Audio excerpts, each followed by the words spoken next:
संतोष अपन खेत तरफ तो आ जाते हैं, लेकिन अगर अपने पे सुअरों ने हमला किया तो कैसा करेंगे बे अपन? तो बहुत तो टेंशन क्यों लेता है, हम दोनों है ना। अबे सालो, तुम बिल्ली को देख के कुत्ते जैसे भागते हो, तो क्या सुअर के पीछे दौड़ोगे क्या तुम? भाव अपन ऐसा करते हैं, गन ले लेते हैं। गन? तेरे को मालूम है गन लेने के लिए कितना लफड़ा है? पहले लाइसेंस बनाओ, फिर पता नहीं क्या क्या, लेकिन बहुत लफड़ा है। फिर कैसा करें? अपन गन ले नहीं सकते, लेकिन गन बना तो सकते हैं। मेरे पास एक आइडिया, एक काम करो बे, तुम एक बांस लाओ जिसमें इतना बड़ा छेद रहना चाहिए, ठीक है? और मैं लाता हूँ उसकी गोलियां।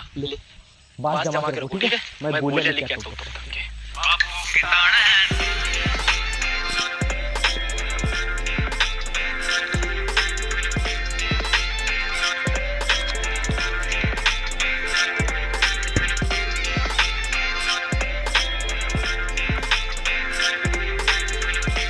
लाली क्या मेरे पास? हो लाली है, इसमें उंगली भी जाती फ्री है।